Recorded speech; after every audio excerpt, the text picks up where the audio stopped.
and overpackaged instruments. This goes from the IOL injectors, our sterile fields, all the packaging that's involved in our surgeries.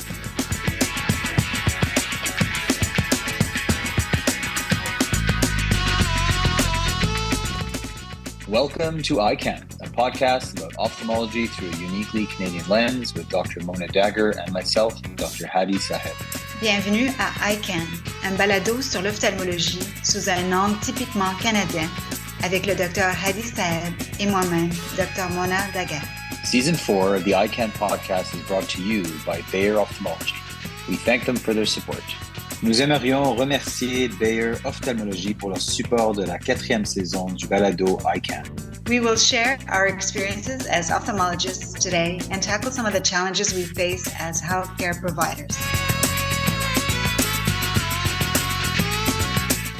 Hey there, eye care enthusiasts. It's Mona and Hadi, back at it again with EyeCan. You know it, Hadi. Today's episode is going to be a real eye-opener. Pun intended. Mona, always with the puns. I promise, folks, today's discussion will be just as sharp as Mona's great wit. Hey, we're here to keep it both informative and entertaining, right? Absolutely. So whether you're a seasoned ophthalmologist or just as fascinated by eyes as we are, you're in for a treat.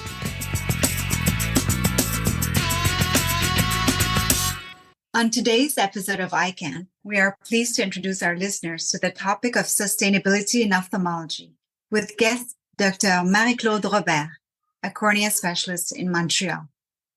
Dr. Robert has a busy practice spanning the full scope of corneal diseases in children and adults.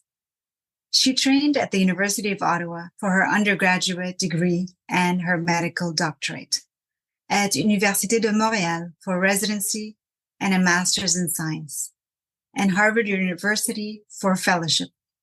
She is the director of clinical research at both the CHUM and CHU Sainte-Justine. Dr. Robert tries to bring environmental concerns to the forefront when making her decisions. She has been vegan for over 25 years, commutes on her bike or public transportation, and tries to inspire others to do the same. I can vouch for her biking on a regular basis. I bumped into her on my walk to work with her biking on her own road to work as well. She has presented to Quebec ophthalmologists on the environmental impact of cataract surgery and has initiated a green committee at the CHUM. She has 3 young children for whom she hopes will grow into engaged adults on a healthy planet. Dr. Robert, we're so happy to have you. Welcome to the EyeCan. Thank you. Thank you for the invitation. Marie-Claude, we've known each other for a long time. And I know you're a passionate advocate for sustainable practices in surgery. Could you tell us a bit more how you became interested in this? So I'm a kid of the 80s. So this was a time when in school we learned about holes in the ozone layer due to CFCs. We had David Suzuki in the news. We practiced the 3 R's and visited recycling plants as school outings. My father loved the outdoors, would bring us to explore farms, rivers, and lakes during our family vacations. So I was always pretty close to nature and always felt that our ecosystem was needed to be protected. These small details growing up really shaped who I became as an adult. As was mentioned before, I became vegan at an early age for environmental reasons. And at about the same time in high school, I started commuting on my bicycle, a practice that I still entertain now. I've been mostly active on ways to make my own life and living sustainable, thinking that my actions could help inspire others to make changes on their own. In more recent years, I've gained more self-confidence and feel also more urgency to share my concerns more overtly in my place of work with colleagues. And this has got me some recognition and requests to give talks on the subject and has incited me to action. I have young kids.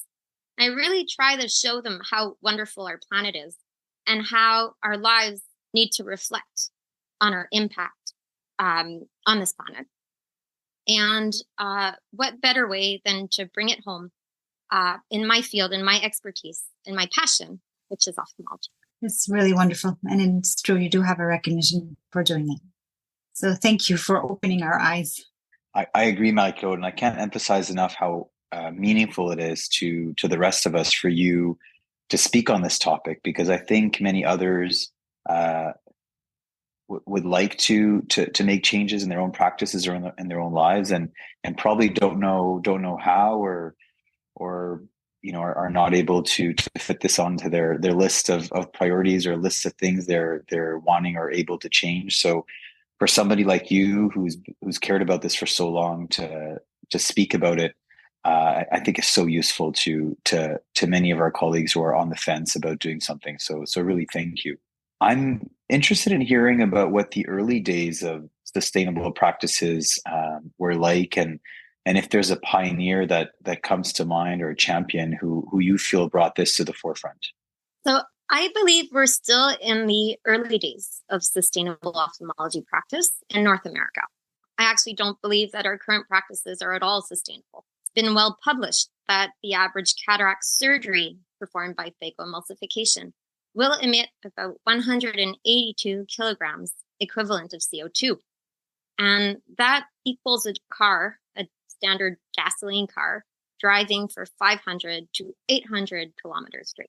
So now all of our surgeries, or most of our surgeries, are dependent on plastic, single-use, disposable, and overpackaged instruments. This goes from the IOL injectors, our sterile fields, all the packaging that's involved in our surgeries. While our hospital, the CHUM, has declared that it will become carbon neutral by 2040, at this stage, a lot of the hospitals do not recycle or compost, or have really embraced ecological practices. And this is due to many factors: inertia, bureaucracy, policy, that's preventing the adoption of more progressive practices. For example, although there's a few studies that show that reusable fabric surgeon's caps are more efficient at containing hair and scalp debris, our hospital still mandates that everyone in the OR use a poorly built, poor quality, easily torn, disposable plastic hair netting for every case, generating unnecessary waste. And so there's a lot of work to do, which is why I jumped right in. And I think we need more partners and more people to look up to. For already existing heroes, I would like to highlight Dr. David Chang, who has created a lot of buzz on the subject of the graining of ophthalmology. He's published surgeon surveys demonstrating that up to 90% of ophthalmologists agree that OR waste is excessive and concerning. It makes people like me feel less alone, and potentially gives several surgeons the impetus that they need to start changing. It also shows our industries that there's business in filling this unmet need for a greener, more sustainable option. Dr. Chang is a member of the US's Ophthalmic Instrument Cleaning and Sterilization Task Force, and he's published the following quote in 2018. So it reads, "The potential clearly exists that many practices mandated by regulatory and licensing agencies might not have a proven benefit for ocular surgery, and therefore might not justify the significantly higher cost and carbon footprint that they entail." As a second hero, I'd like to mention Dr. Sandak Fruit. He's a renowned Nepali ophthalmologist who published the contemporary technique of manual small incision cataract surgery. And this technique has afforded a safe, rapid, and also low waste option for cataract surgery across the world, where people need to see and need to access quality. I guess we're all faced with this, and we see it happen every day. Can you describe it better? So from the OR to drug waste, what type of surgical waste is produced from one surgery? Can you give examples just to show the extent? Yes. So in a typical cataract surgery in North America or Europe, every single surgery generates about 2.8 kilogram of waste. This is a full-size garbage bag filled to the rim with a variety of materials. So all of our equipment is usually individually wrapped in plastic wrappers to preserve their sterility. To perform safe and surgery and to prevent infection in our patients, we cover a surgical field with a very humongous plastic mixed material drape covering the patient from his head to his toes. We will cover our entire bodies of the whole surgical team with surgeon's gowns, gloves, and then most of our instruments will be plastic disposable tools, or disposable metal cannulas.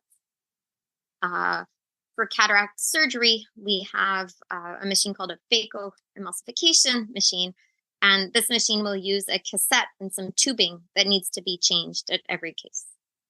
So all these materials generate a high amount of waste. I mean, as a surgeon, and many of our listeners are surgeons, thinking, well, how are we supposed to do phacoemulsification without this waste? So how do you decide what's necessary versus unnecessary waste? What's your approach to that question? Again, it's really difficult line to draw between unnecessary waste and necessary waste. Surgery is very tightly regulated.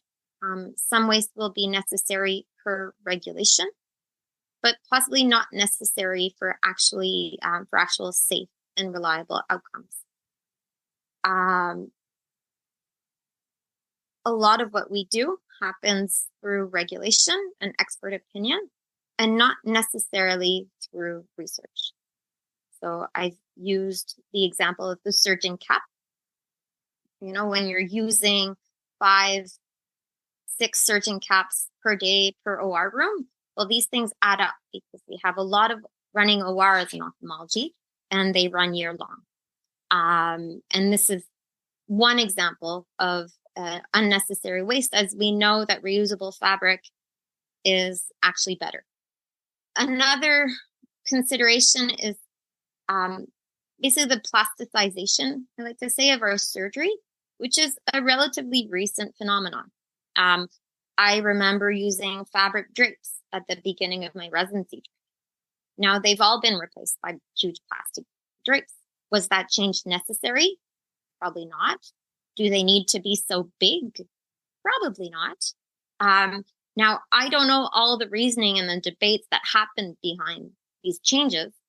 It was probably cheaper for the hospital to buy plastic drapes than to wash and sterilize the fabric ones. So again, the question of what is necessary or unnecessary, I don't think has been fully considered. It's just kind of gradually evolved to what is easiest and fastest for our very strained hospital system. I can give another example of the IOL injectors. So when I started my residency, we would obtain IOLs in little wagon wheels or distribution cartridges. And then we would have to load them ourselves and use a reusable injector. But nowadays, most of our IOL models come preloaded in a disposable plastic injector. Now, this is extra plastic that is generated. Could it have been thought of in a more environmentally friendly way? Probably. We could just have a preloaded cartridge, not necessarily a whole disposable plastic injector. We could still be, loading a preloaded cartridge onto a Monarch, but these are not necessarily options that we're given as surgeons. And I feel that one of the actions we can have as surgeons is to discuss this with the industries that supply our ORs. Thanks. That makes a lot of sense. In your vision, what could be items that can be recycled? And what is currently being done and what can be done better for a more sustainable environment? The first thing is that the goal would not necessarily only to be recycling OR materials, but really reducing what we're using per case, reducing drape size, reducing packaging. Our IOLs, for example, each contain a booklet on how to use the IOL. Every single box contains a several-page booklet of paper that is printed and discarded because of regulation. They need to be there. So we need to find ways to reduce this waste at the forefront. And then, of course, recycling comes in. There's a few primary materials that come up a lot in surgery. One of them is paper and cardboards. Okay, some of our materials we obtain in cardboard shipping boxes. And then there are plastics. And some of them are identified within our instrument kits. Some of them are unidentified plastics, so they're hard to determine if and how they are recyclable. So I'm actually looking at this with a group of environmental studies students from McGill. So we've basically collected all the waste we've generated, and we're trying to build a roadmap as to what we're using in surgery and what we're discarding and what we can do better.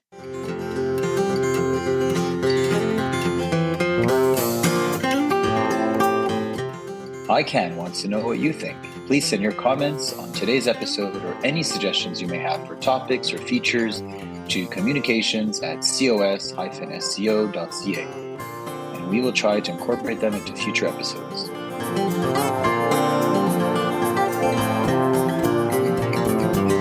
Hey everyone, it's Ike Ahmed from University of Toronto and Prism Institute, and I listen to the EyeCan podcast.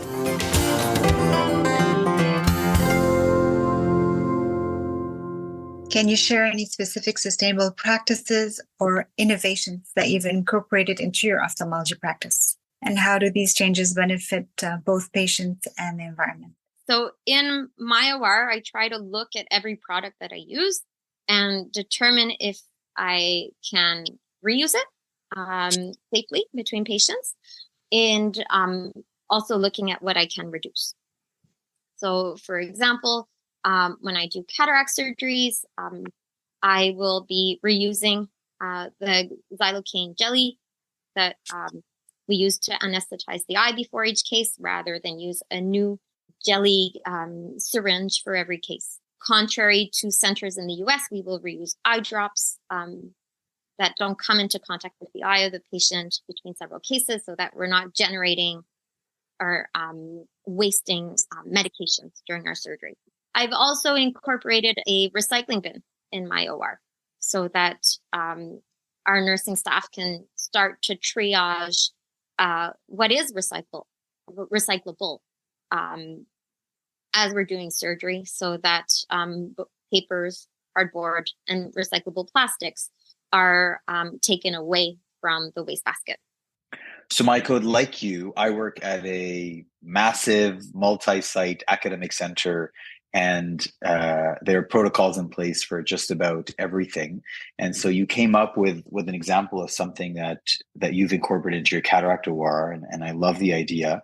And I'm wondering if you can tell us more about what your experience was like the first day you walked in and said, hey, I'd like to do this a little bit differently today. Who did you speak to? What was the reaction? Do you have any advice for any of us as we try to navigate, making some of these micro changes with the goal of, eventually making a larger impact? So my first tip is to get allies. So when I first became interested, or when I first thought that it would be possible to make these changes, I would talk to my OR staff while operating, and found out that there were specific colleagues that were actually as appalled as I was about the OR waste. So these were colleagues where it was, let's say, safer and more comfortable to, for example, introduce triaging and recycling of materials. I also got our head operating room nurse on board, and she's also an environmentalist. So she was a great champion for the efforts I was making and could help me navigate these regulatory demands versus what I could have a bit of leeway where I could bring innovation to our standard practice at the CHUM. Not to say that there weren't difficulties. I've heard of some staff complaining, feeling unsafe, feeling that bringing a recycling bin in the OR might increase my infection rates. But quite honestly, I couldn't see how it could. have not seen an endophthalmitis in my practice, and knock on wood, hopefully it will stay that way. But I think by doing this, potentially I'm going to be able to show the CHUM and the teams that it's definitely possible, and that we'll be able to get more engagement from every level involved. I can assure you, Marie-Claude, your efforts have been having a mark on all of us. And as you know, collaboration often drives change. Have you been involved in collaborative efforts outside of CHUM within the healthcare industry or with other environmental organizations to promote sustainability in eye care? I recently presented at the EOMS, the Entretien d'Ophthalmologie de l'Université de Montréal. And this presentation led to the formation of an ad hoc interest group at the Association des médecins ophtalmologiques du Québec, so at our provincial association. So we're building grassroots up on that standpoint. I've also joined forces with the COS. So the COS has a sustainability group, and I have been collaborating and hopefully helping since last spring in trying to basically green up our conference and green up our collective practice. So we talked about your hospital, provincial organization, national organization, industry, and I'm wondering about patients. Has this topic come up with patients? We know that the population as a whole is thankfully becoming more conscious of the environmental impact of healthcare. And so how has this come up with patients, and how do you engage with patients on the topic of sustainability? I try to engage my patients in including environmental concerns when treating their conditions. For example, in ophthalmology, as a cornea specialist, a lot of my patients will require to be on dry eye therapy. And we generally prefer preservative-free artificial tears for lubrication, as these will be gentler on the ocular surface and give our patients better results. Up until recently, we only had single-use doses for preservative-free artificial tears. Luckily, in the last 10 years or so, companies have developed multi-dose containers, which allow our patients to treat their dry eye condition while generating 95% less plastic waste than what they used to generate using unit dose vials. So this is something I'll usually approach with my patients when choosing their artificial tear, their anti-inflammatories, etc. The AAO has also recently come up with the guideline that patients should now be able to use an open eye drop bottle up until its expiry date, and not only for 4 to 6 weeks after it is open. So this recommendation came out in 2022. And so it's relatively new. And I do try to discuss it with my patients who are starting glaucoma therapy or any other chronic therapy that will, necessitate multiple drug refills over time. Another example are, blepharitis treatments. So a lot of companies have come up with these disposable lid wipes that are wrapped individually for use every day. I find that's absolutely ridiculous. You could buy yourself a bottle of baby shampoo or of very mild facial soap and have the same effect for probably 2% of the price and 2% of the environmental impact as well. So I do try to veer my patients into having these considerations when we're selecting therapy. And so I hope that they appreciate it. Because we do know that, what we're seeing as climate change will impact their health, but also their eye health.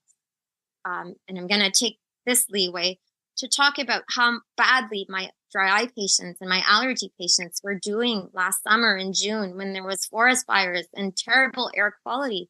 And, everyone was coming in saying things were out of control and their eyes were burning all the time and they didn't realize what was happening. But basically this was climate change. This was ashes in our eyes. And so I think we're going to see it more and more, and our patients might be more and more open to adapting environmentally friendly practices as they try to care for their health. So interesting, Marie-Claude, and as the glaucoma person at this table, there's a similar movement in glaucoma where there's preservative-free unidose, and more recently preservative-free multi-dose bottles. So a similar, a parallel to what you were saying for dry eye treatment. So that was really interesting. So as we wrap up, I'm wondering, Marie-Claude, what is your dream, or what is your hope for the future of sustainability in ophthalmology and also other medical specialties? There's so much to be done.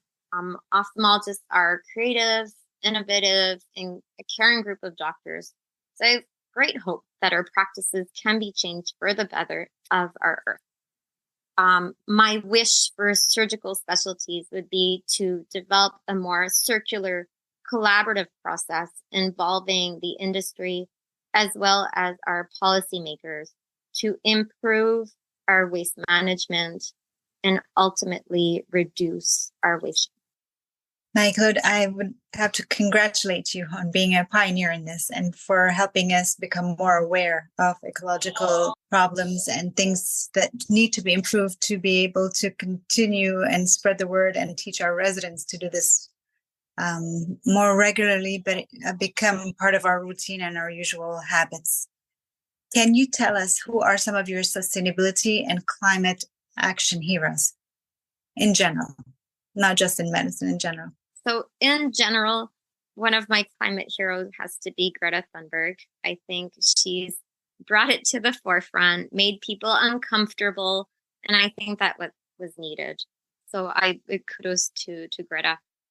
As we end each episode of EyeCan, we like to ask our guests what are their side interests. What do you do outside of ophthalmology? What are your non-professional activities? How do you spend your time? So I'm a mother of 3 young kids and a large dog.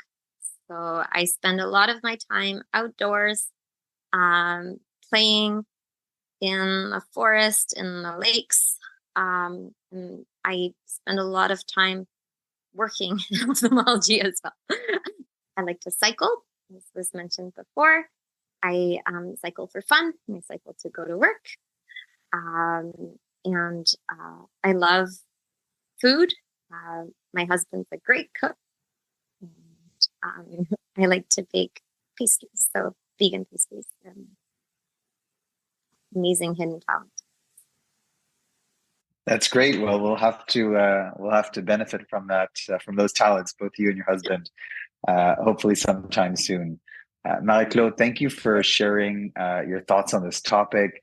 I think it was inspiring. I hope actionable, and I'm really excited to hear from our listeners what they've been able to incorporate into their practices, and I hope we can all come together and collaborate and make our practices more sustainable. So kudos to you for all your efforts. Thank you for sharing your passion on the topic, and we really appreciate it. So very welcome. Thank you. EyeCan wants to know what you think. Please send your comments on today's episode or any suggestions you may have for topics or features to communications@cos-sco.ca, and we will try to incorporate them into future episodes.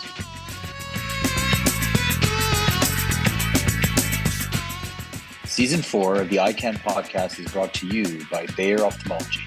We thank them for their support.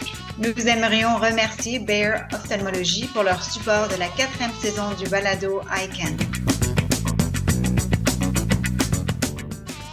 Thank you from the Canadian Ophthalmological Society. EyeCan is written and directed by Kim Teitler and produced by John Allaire from Allaire Strategic Works. EyeCan is available on Apple, Spotify, and Google platforms, and of course, through the COS Practice Resource Center. Some episodes this season will include relevant links and show notes, so be sure to check episode descriptions to learn more. Thank you for joining us this week. We look forward to bringing you more episodes.